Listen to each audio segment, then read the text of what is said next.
अगर वो इल्जाम सही साबित हुए तो उन चारों में से किसी एक के साथ मैं खुद उस लड़की की शादी उससे करा दूंगा। अगर उस पीड़ित बच्ची की जगह आपकी अपनी बेटी होती तब? लड़की जबान संभाल के, बहुत बड़ा जुर्माना भरना पड़ेगा तेरे को।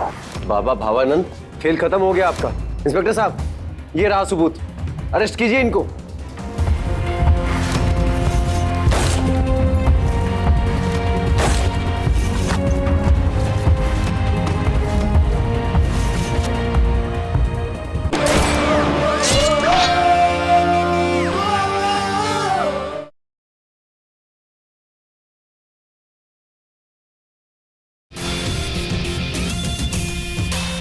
एमएलए साहब, आपकी पार्टी से जुड़े 4 लोग जो कि आपके बहुत ही करीबी बताए जाते हैं, एक गरीब नाबालिग बच्ची का शारीरिक शोषण करते हैं, पर अभी तक आपकी तरफ से ना कोई टिप्पणी और ना ही कोई बयान। ऐसा क्यों?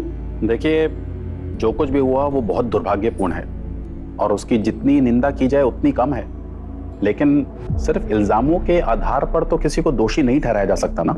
लेकिन अगर ये इल्जाम सच साबित होते हैं तब आप क्या कहेंगे?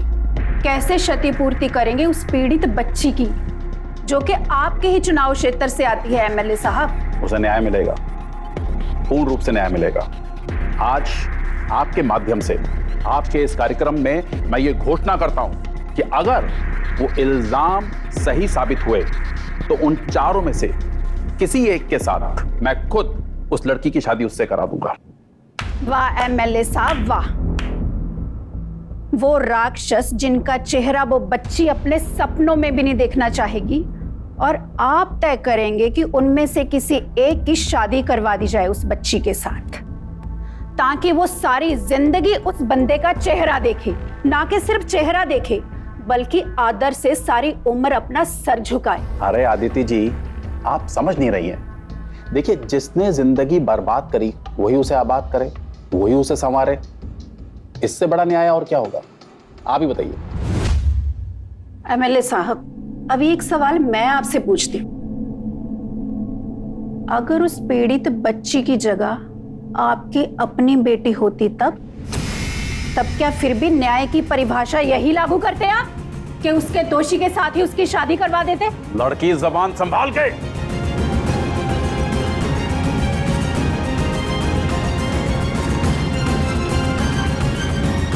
एमएलए साहब, कैमरा चालू है और आपकी सारी सच्चाई कैमरे के सामने आ चुकी है। इस छोटे से कार्यक्रम के लिए तूने बहुत बड़ी गलती कर दी है। बहुत बड़ा जुर्माना भरना पड़ेगा तेरे को, देख लेना।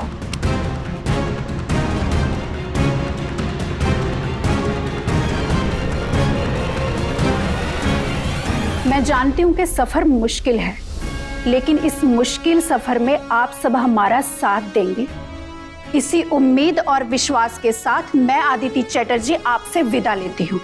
फिर मिलेंगे। जय हिंद। काम। अरे अरे गाइस, तुम लोग यहाँ पे क्या कर रहे हो? अरे इससे कहते हैं गोरिल्ला पार्टी। जब सेलिब्रेट करना बनता हो और मौका ना मिले तो फिर कैसे करे पार्टी? ऐसे। Party no party. तुम लोगों को पता है ना, मम्मा बीमार हैं और वो घर पे अकेले हैं। I have to go. अरे यार डोंट वरी, हम तेरा ज्यादा टाइम नहीं लेंगे, बस यहीं पे पार्टी करें, बस 5 मिनट। टन टन। वाओ। अरे फ्लोर से फोन आ रहा है। You guys carry on, I will be back. Okay. Wow. कैसे है?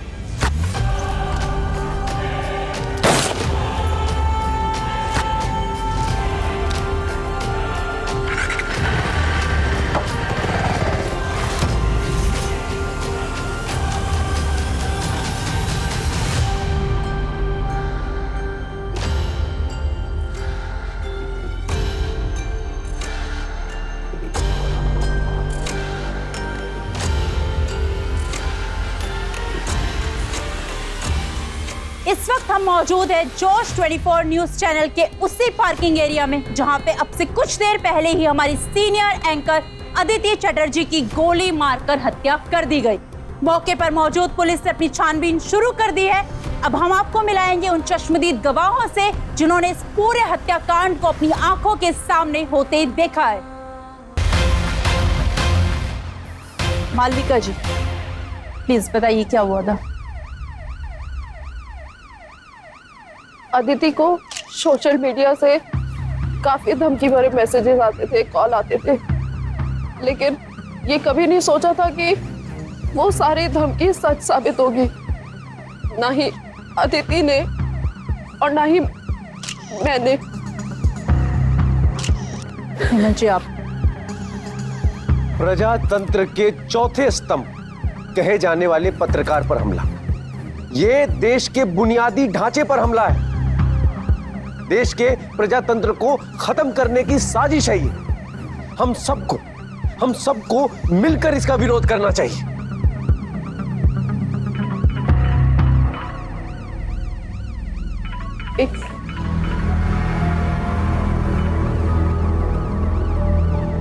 मॉम डैड आप ठीक तो है ना?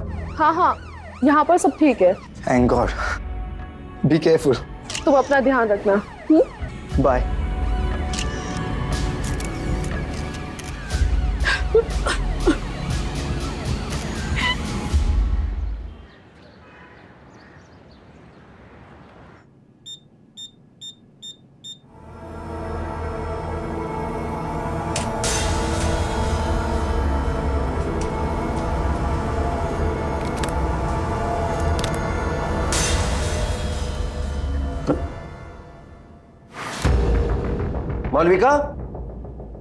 मालविका, हाँ,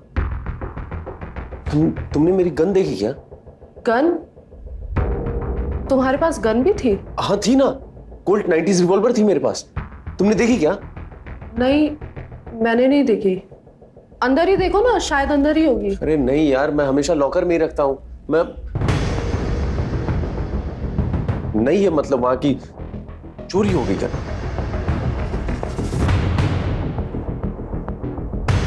चोरी हो गई? तो फिर पुलिस को इन्फॉर्म करना चाहिए ना? नहीं, पुलिस नहीं। पुलिस क्यों? अगर पुलिस को इन्फॉर्म करेंगे तो पुलिस मुझ पे शक करेगी। नहीं, पुलिस नहीं।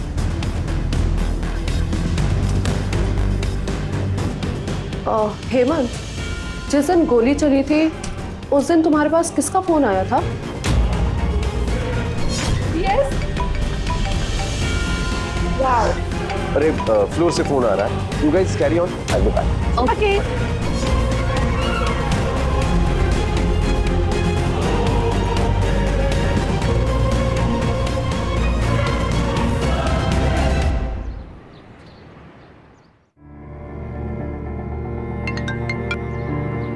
Yes sir. सब ठीक है वहाँ? सर अभी भी मेरी जरूरत है यहाँ पर। ओके। शायद वैसे हमें अदिति चटर्जी मर्डर केस की इन्वेस्टिगेशन की जिम्मेदारी मिली है। तुम्हारी जरूरत पड़ेगी तो तुम्हें याद करूंगा मैं। वैसे वहां पर तुम्हारी जरूरत ज्यादा है तो तुम वहीं संभालो, ठीक है? Take care. Thank you sir.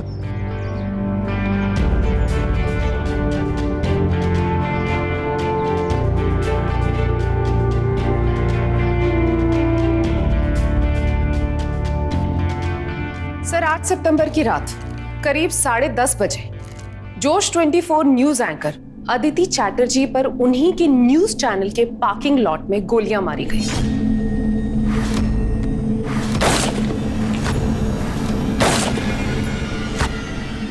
Sir 2 गोली उनके पेट पर लगी और तीसरी गोली सीधा सर में, और इस तीसरी गोली ने उनकी जान ले ली। ब्लास्टिक रिपोर्ट से भी पता चलता है कि सर ये सारी गोलियां कोल्ट रिवॉल्वर से चलाई गई थी। अर्ली 90s की मैन्युफैक्चरिंग थी सर। उसकी एक फोटो भी है हमारे पास। ये बुलेट्स।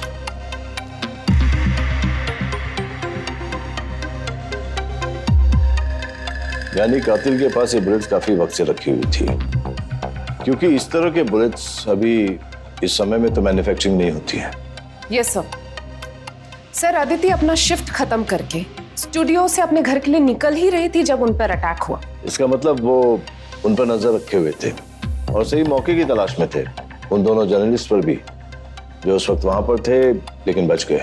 हो सकता है सर, क्योंकि इन तीनों जर्नलिस्ट में काफी कुछ कॉमन था। ये तीनों दोस्त थे, इन्होंने एक ही कॉलेज में जर्नलिज्म की पढ़ाई की और इन तीनों ने अपने करियर की शुरुआत में भवानंद बाबा नाम के एक ढोंगी साधु पर स्टोरी की थी, जिससे इन्हें इलेक्ट्रॉनिक मीडिया में काफी अच्छा ब्रेक मिला और इन तीनों ने काफी अच्छा नाम कमाया। और एक बात सर, इन तीनों की सोल कॉमन थी, ईमानदार पत्रकार की। हो सकता है कि इन तीनों का कोई एक कॉमन एनिमी रहा हो जिन्होंने इस घटना को अंजाम दिया। बिल्कुल हो सकता है सर। सोशल मीडिया पे डेथ थ्रेट्स मिलना इन तीनों के लिए रेगुलर अफेयर था। हमने चेक किया था, अदिति के मरने से पहले उसे 5 बार जान से मारने की धमकी दी गई थी और जब हमने आगे चेक किया तो पता चला कि वो सब फेक अकाउंट्स थे। हाँ, आजकल फैशन में है इस तरह के फेक अकाउंट बनाकर लोगों को धमकियां देना। वेल, इसके अलावा कुछ और है खास जो हमारे काम का हो? यस सर, एक थ्योरी पे काम किया है सर। ये तीनों जर्नलिस्ट इन दिनों एक ही केस में इन्वॉल्व थे सर। एक माइनर ट्राइबल लड़की जिसका गैंग रेप हो गया, मेरठ के एक छोटे से गांव से थी और यह हादसा भी वहीं हुआ और इल्जाम लगा वहां के लोकल एमएलए के 3 करीबी लोगों पर। ऐसा करते हैं कि जाया एंड महेंद्र, तुम दोनों मेरठ के उस गांव में जाकर इंक्वायरी करो। गैरी, तुम वो सारे केस को डीपली स्टडी करो जिन पर अदिति काम कर रही थी। So is that clear? Yes sir.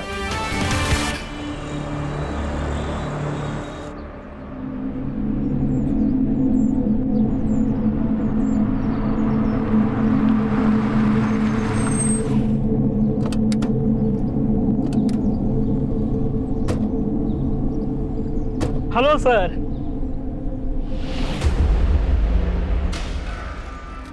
हाथ नहीं मिलाएंगे आप?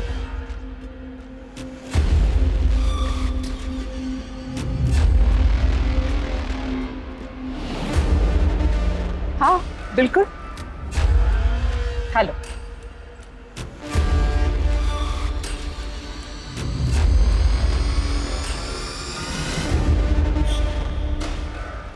सर, जगता सवेरा हमारी पार्टी का मुखपत्र है, आप तो जानते ही हैं, हम उसी से आए हैं। ये जो गैंग रेप केस हुआ है इसके बारे में ना सब अखबार उल्टा सुल्टा छाप रहे हैं। पार्टी चाहती है कि उसके सफाई में हम लोग कुछ छापे। हम लोगों पे ये जो इल्जाम लगा है बलात्कार का, सरासर झूठा है। विरोधियों की साजिश है पार्टी को बदनाम करने के लिए। अरे हम तो बहुत इज्जत करते हैं महिलाओं की।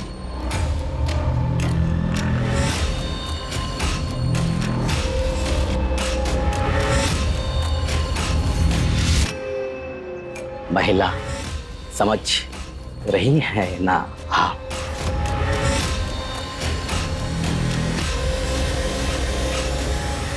मैडम क्या हो रहा है? पीछे हो जाओ, पीछे। 5 सितंबर को तुम लोग कहाँ थे? बोल बोल। आज से गांव में डांस पार्टी हो रही थी, अब पूरी रात हम लोग वहीं पे थे। क्या सबूत है तेरे पास? हाँ, कि तू उस पार्टी में था? बोल। सब मोबाइल निकालो, तुम भी तो थे पार्टी में। मोबाइल पीछे। आप लोग ये देख।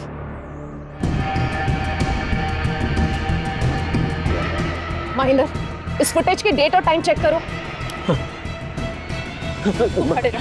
और तू पीछे। सही कह रहा है ये ले। और सुन, आइंदा किसी लड़की पे गंदी नजर रखी ना, समझ ले तेरे साथ क्या हो सकता है। कभी नहीं। चल अंदर, पीछे चलो, अंदर जाओ सारे। महेंद्र चलो निकलते हैं। चलो अंदर।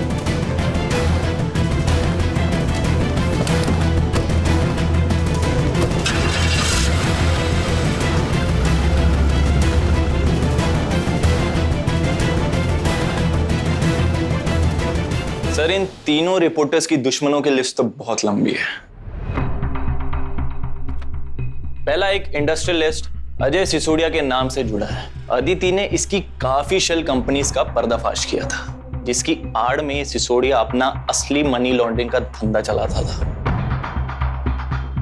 इनका दूसरा केस अव्यनंद नाम के एक बाबा से जुड़ा था, जिसके आश्रम में ह्यूमन ट्रैफिकिंग हुआ करती थी।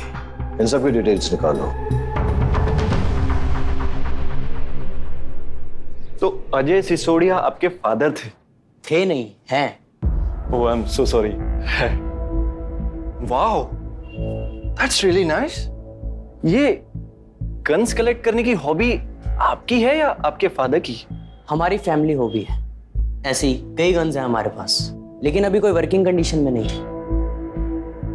मतलब और भी गन्स है आपके कलेक्शन में?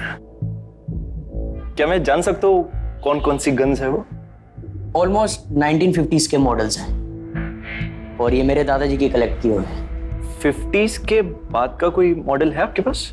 नहीं, वो मेरे दादाजी को शौक था इन सब चीजों का। फिर उनके जाने के बाद मेरे डैड ने इन सब पर ध्यान नहीं दिया। हाँ, 90s की एक लाइसेंस गन थी उनके पास, बट फिर उन्होंने बेच दिया था उसे। हाँ, क्या बता सकते वो गन कौन सी थी और उन्होंने किन्हें बेची? हाँ, वो 90s की कोल्ट रिवॉल्वर थी। फिर ब्रोकर के थ्रू उन्होंने, मेरे डैड ने उन्हें बेच दिया। लेकिन आप ये सब मुझसे क्यों पूछ रहे हैं? और मेरे डैड का इससे क्या कनेक्शन? नहीं, I am so sorry. Actually ये गन्स कलेक्शंस का मुझे भी बहुत इंटरेस्ट है, बस इसलिए पूछ लिया। But thank you so much.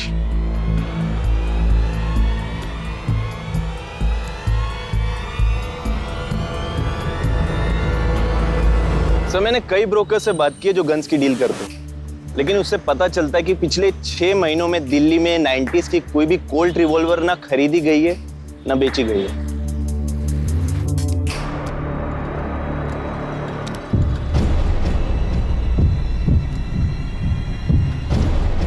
तुम्हें तुम्हारी गन मिल गई क्या? नहीं मालूम, ये मैंने नहीं ली। We are safe now.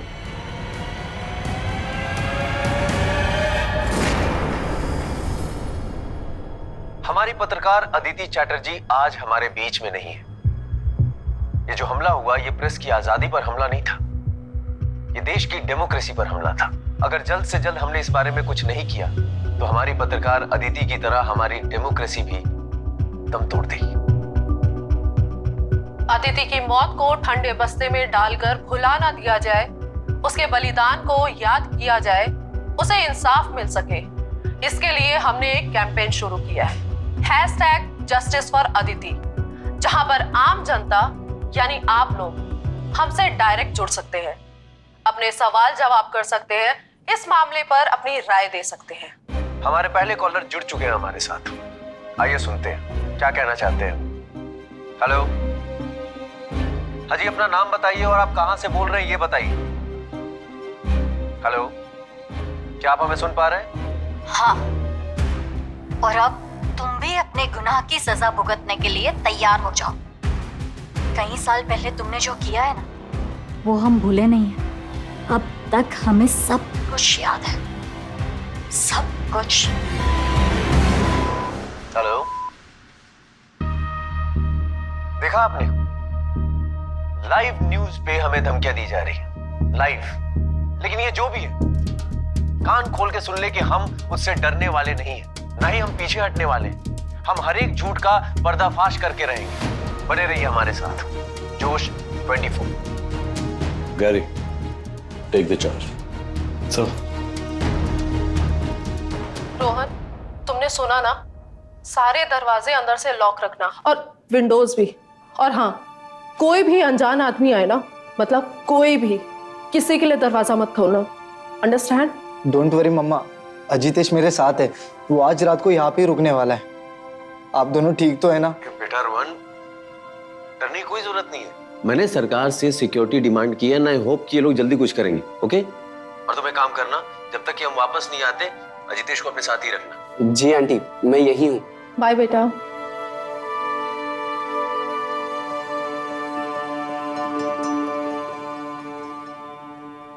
अच्छा, उस थ्रेड कॉल के बारे में कुछ नोटिस किया तुमने?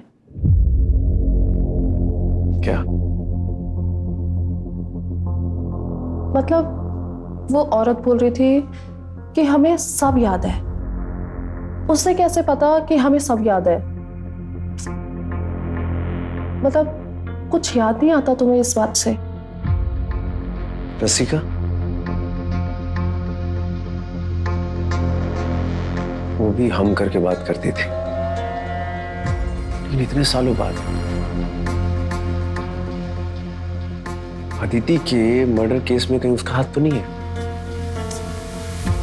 कुछ भी हो सकता है। मतलब हो सकता है कि ऐसा ना हो, या फिर हो सकता है कि ऐसा ही हो। उसे ढूंढना होगा, इससे पहले वो पुलिस तक पहुंचे, हमें उस तक पहुंचना होगा।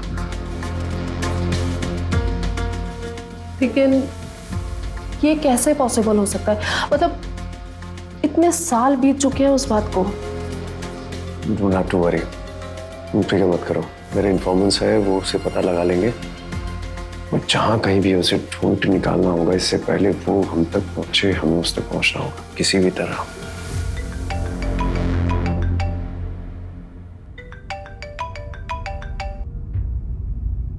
हेलो,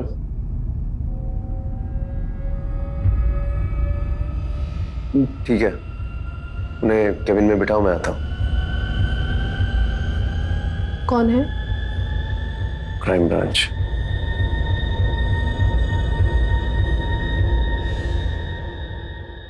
किसी को धमकी देना गुनाह है, लेकिन ये गुनहगार आप लोगों पर किसी गुनाह का इल्जाम लगा रहा था।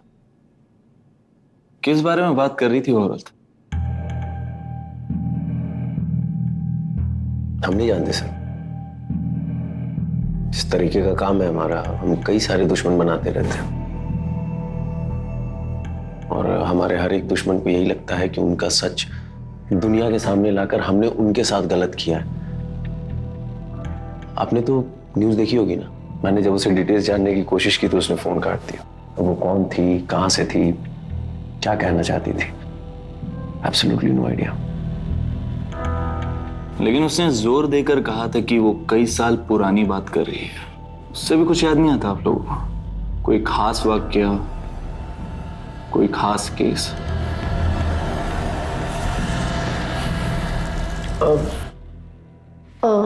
हमारे सभी केस उस वक्त के बड़े और खास केस रहे हैं। अपने करियर की शुरुआत ही हमने बाबा भवानंद जैसे हाई प्रोफाइल केस से की।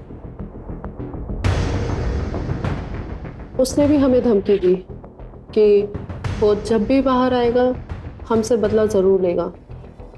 अब ये वही मामला है या कोई और, ये हम नहीं जानते। महेंद्र, इस बाबा भवानंद के बारे में पता लगाओ।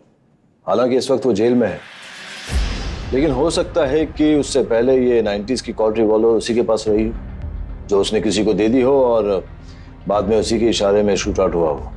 तुम ऐसा करो, जेल जाओ, बात करो उससे, देखो क्या बोलता है। Yes sir.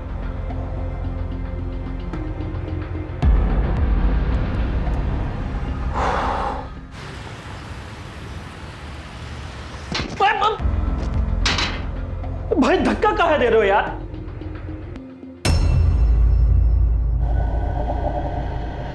ससुरा कैदी की तो कोई इज्जत ही नहीं। वैसे आप ऐसा क्या किए थे जो इतनी उम्र में जेल में आना पड़ गया? बाबा भवानंद का नाम सुना है? हाँ सुने हैं ना, हम ही हैं। बाबा बाबा आपके दर्शन हो गए। बहुत बड़ा आश्रम था हमारा, हजारों शिष्या थी, लेकिन इन कब्रों के भूखे भेड़ियों के चलते सब खत्म हो चुका। बाबा हमें ना बहुत लघु शंका आ गई है, अभी आते हैं, आपकी कहानी सुनेंगे दोबारा। हाँ अरे भैया हमें जरा बाहर ले जाओ। अरे भैया निकल जाएगा तब लेके जाओगे क्या? बहुत तेज है, समझिए बात को भैया जरा। अरे यार एक बात बताओ, ये भवानंद बाबा से मिलने तो कई लोग आते जाते होंगे। पहले एक औरत आया करती थी किसी जवान लड़के के साथ, पर अब वो भी नहीं आती है, बस जब से यूं ही बैठे रहते हैं। अरे जाना किधर ये तो बताओ। इधर इधर इधर।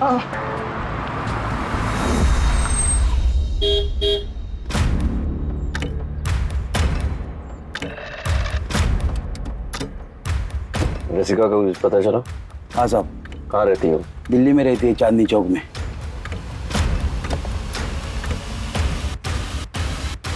जल्द से जल्द उसका काम खत्म करो। हाँ साहब। काम खत्म होने के बाद और पैसे दूंगा। ओके साहब।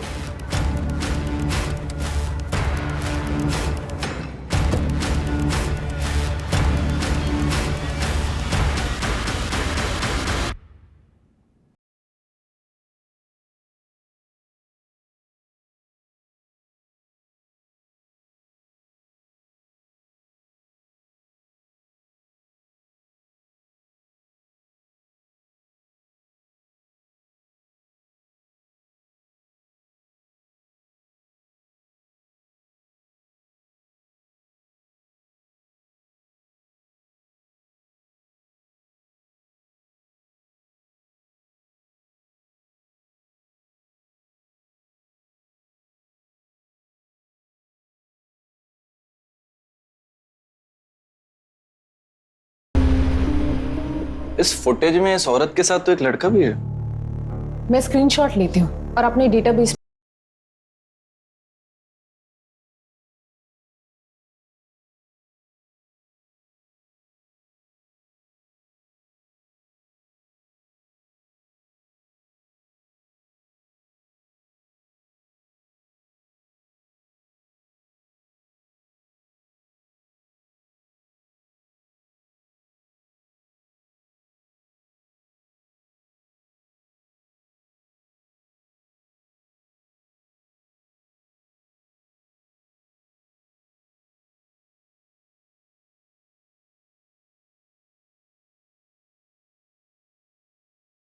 इसने किसी को टैग किया हो? चेक करो। Let me check.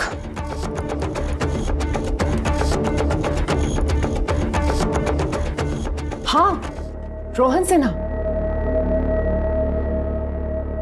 Rohan Sinha, news anchor Malvika और हेमंत का बेटा। Good morning uncle aunty. Hello. Good morning. Good morning. Good morning. Good morning papa. Thanks for supporting Rohan. तुम रात भर उसके साथ थे ना, हमें बहुत हिम्मत मिली थी।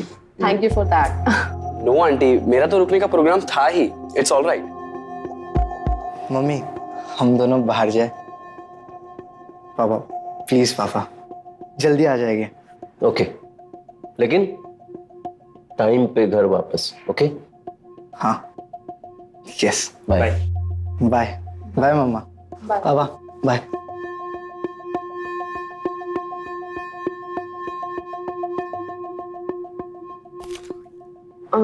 हेमंत, मुझे तुमसे बात करनी थी।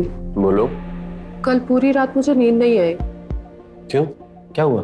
बस दिमाग में एक ही बात घूमती रही कि अदिति के कातिल और तुम्हारी गन का सेम होना कोई कोइंसिडेंस है या फिर कुछ और? मालिका, तुम मुझ पे शक कर रही हो? हाँ हेमंत, मतलब उस दिन जब अदिति और मुझ पर गोलियां चल रही थी तो तुम वहां पर नहीं थे। फ्लोर से फोन आ रहा है। You guys carry on, I will be back. Okay. और अगर कातिल को हम तीनों को ही मारना था तो उसने तब क्यों नहीं मारा जब तुम भी वहां थे? मालिका, जो तुम कह रही हो ना तो वो सही है और ना ही लॉजिकल है। भला मैं अदिति को क्यों मारूंगा? कंपटीशन, क्योंकि अदिति तुमसे बेहतर परफॉर्म कर रही थी। मालविका,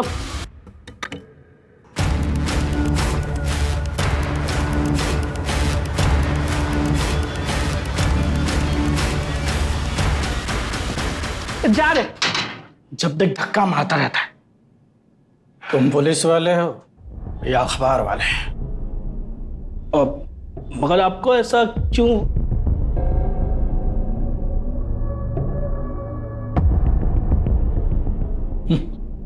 हमारे बारे में दूसरों से सवाल कर रहे थे। अगर हमारे बारे में जानना है तो हमसे सवाल पूछो। है? हम कभी झूठ नहीं बोलते, ना हमारे पास छिपाने के लिए कुछ है। एक पत्रकार का मर्डर हुआ है, सुना उस बारे में कुछ? नहीं, आपको भी तो यहाँ लाने वाले कुछ पत्रकार ही थे ना। मुझे फंसाया गया है। मगर कोर्ट में तो सारे सबूत आपके खिलाफ थे। वो तो होंगे ही ना। हाँ? इतनी मेहनत जो की थी उन तीनों ने। कौन तीनों? आप मुझे पूरी बात बताओ। वही 3 पत्रकार, आदित्य, मालविका और हेमंत। उन तीनों ने हमें फंसाने के लिए हमारी प्रिय शिष्या रसिका का इस्तेमाल किया गया। उसके सहारे आश्रम में दस्तावेज प्लांट किए गए। रसिका, हमारे कमरे में तुम क्या कर रही हो? कुछ नहीं बाबा जी। कुछ नहीं? क्या छिपा रही हो? दिखा। कुछ नहीं। क्या है हाथ में तुम्हारे? पेपर? कैसे कागज है ये? अरे इसमें तो लिखा है अपराधियों से काला धन लेकर उसको सफेद करने के धंधे में हम लिप्त है। ये सरासर झूठ है। झूठ है ये। लेन देन के दस्तावेज, इसमें तो हमारे हस्ताक्षर है। रसिका, धोखे से तुमने मेरे हस्ताक्षर लिए ना। इतना बड़ा विश्वासघात हमारे साथ कैसे कर सकती हो तुम? हम बहुत बड़ा पाप करने जा रहे थे, हमसे गलती हो गई, हमें माफ कर दीजिए। माफ तो हम तुम्हें एक शर्त पे ही कर सकते हैं। ये बात कभी किसी को नहीं बताना। किसी को नहीं बताएंगे, सच बोल रहे हैं। वरना किसी गुरु का कभी शिष्या पे विश्वास नहीं रहेगा। हम सच बोल रहे हैं, हम इसको अपने हाथ से जला देंगे। सच में, भरोसा कीजिए। बाबा भावानंद, खेल खत्म हो गया आपका। इंस्पेक्टर साहब, ये रहा सबूत, अरेस्ट कीजिए इनको। जाओ फाइल लो।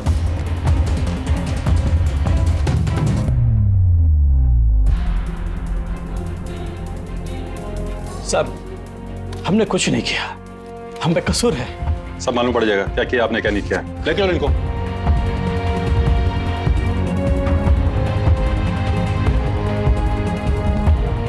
उन 3 पत्रकारों ने हमें इस अपराध में फंसा दिया और हम पे दबाव डाला कि हम कोर्ट पे हमारा गुनाह कबूल करें, वरना वो रसिका को भी इस मामले में घसीट लेते। और रसिका ने तो आपके साथ धोखा किया था, तो फिर आपको उसकी इतनी चिंता क्यों थी?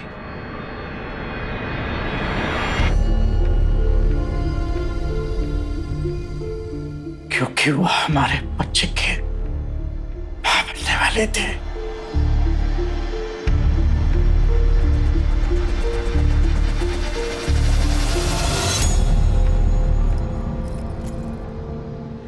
कहाँ था रात भर? तुम भी तैयार हो जाओ अपने गुनाह की सजा काटने के लिए। दोस्त के घर था। दोस्त के घर? तुझे अपना मिशन याद है ना? तुझे याद होना चाहिए कि हम यहाँ पर एक मकसद के लिए आए हैं। इतनी जल्दी अपना मकसद भूल गया? नहीं माँ, याद है मुझे।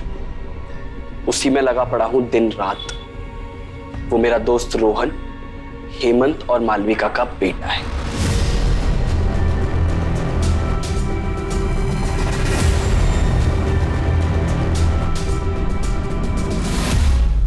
सर, ये अजितेश भावानंद और रसिका का बेटा हो सकता है। हो सकता है कि वो अपने बाप का बदला लेने के लिए अपनी माँ का साथ दे रहा हो। उसके फोन नंबर से भी उसके घर का एड्रेस निकाल लिया सामने।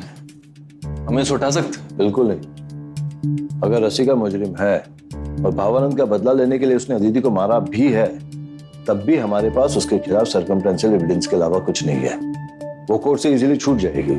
हमें कुछ ऐसा करना होगा जिससे वो अपनी जगह से बाहर निकले और एक्शन करने पर मजबूर हो जाए। Right sir.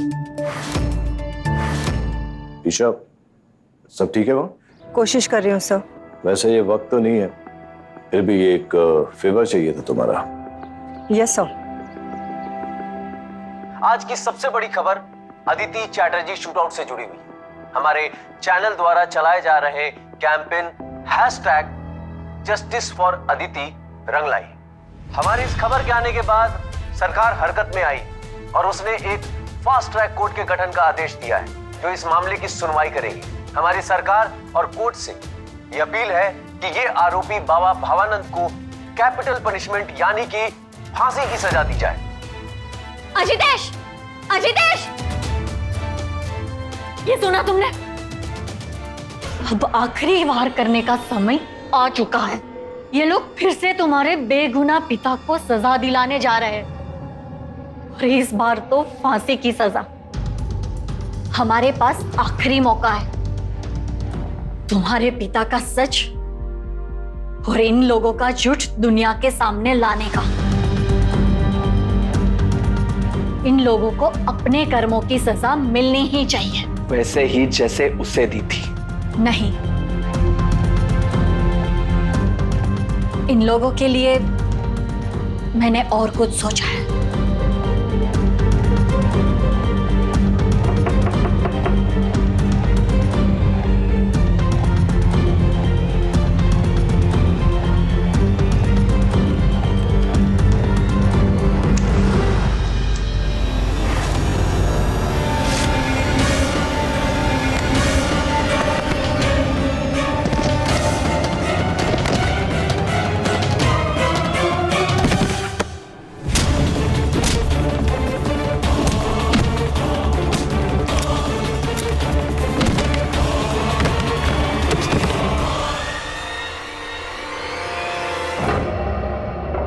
यानी हमारे दुश्मन को हमारी खबर लग चुकी है। हमें इसको ठिकाने लगाना पड़ेगा।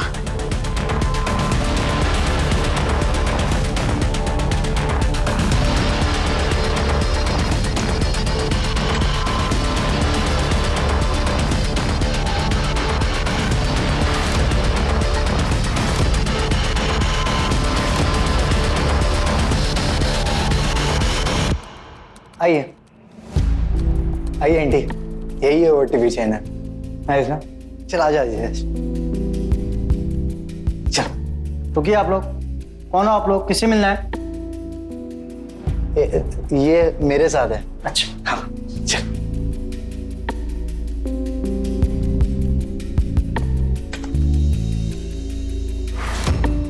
जोश 24 न्यूज एक बार फिर से बाबा भावानंद की फांसी की सजा की मांग करता है।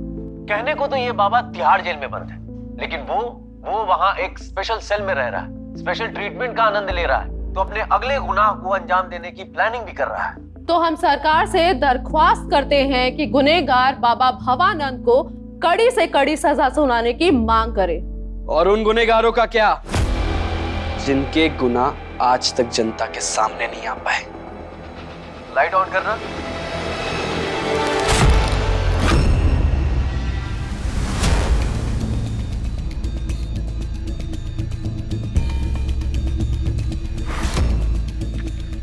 रोहन, मॉम, डैड, क्या कर रहा है? अब तक तो आप समझ ही गए होंगे कि मैं आपकी बात कर रहा हूं, आप दोनों की। रितेश क्या कर रहा है? चल। रितेश ये क्या कर रहे हो तुम? सर हमें चलना चाहिए वहां पे। बाद में, शो खत्म होने के बाद। सर उसके हाथ में गन है, वो कुछ भी कर सकता है। जानता हूं मैं गैरी।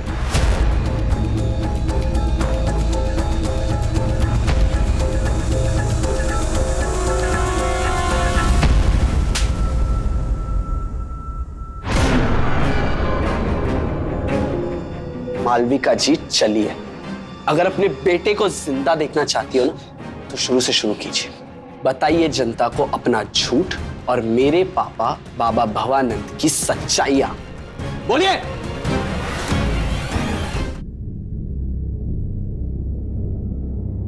कॉलेज पास आउट थे हम तीनों, मैं, अदिति और मेरे पति हेमंत।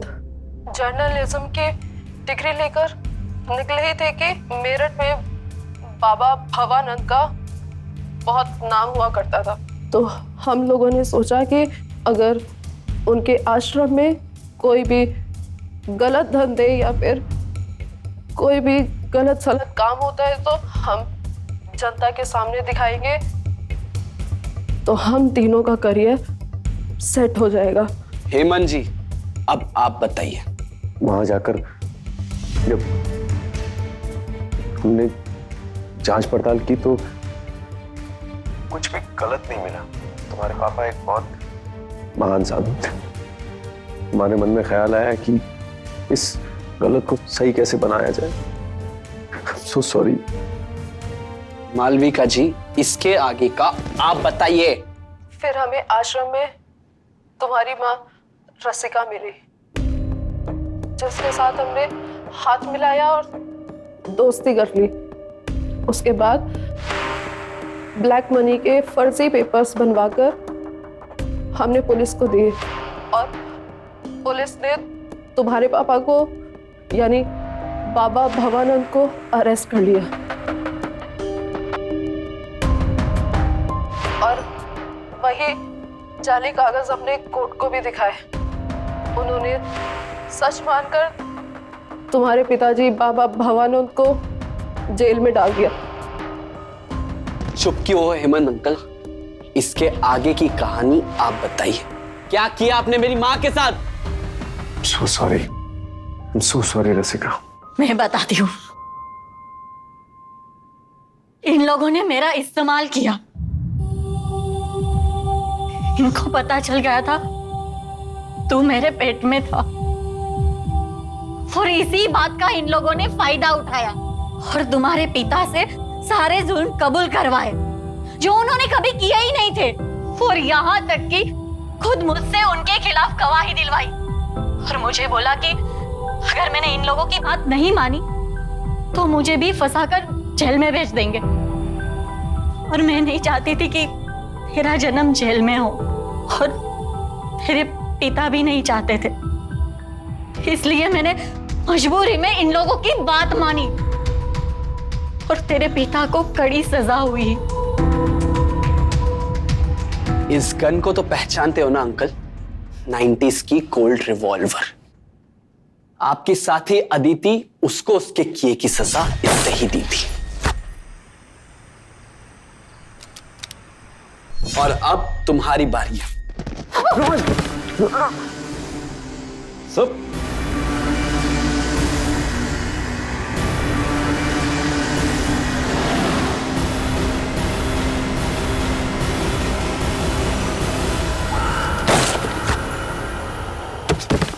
सब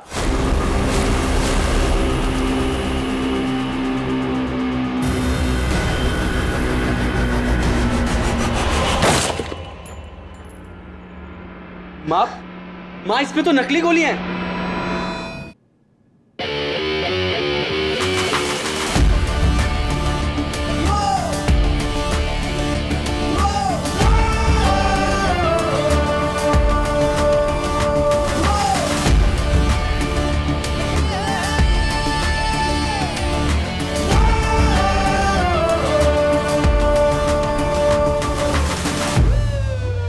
रोहन, तो ठीक है? ठीक है।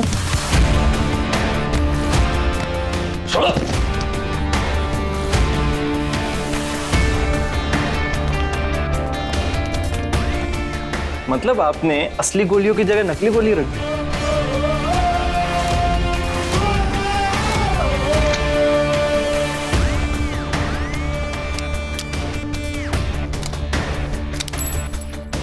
अगर मैं ऐसा नहीं करता तो ना सच्चाई सामने आती ना ही इंसाफ मिलता। देर से ही सही, लेकिन बाबा भवानंद का भी इंसाफ पर उतना ही हक है जितना कि अदिति का। इसी तरह सबको इंसाफ मिल गया और किसी का खून भी नहीं बहा।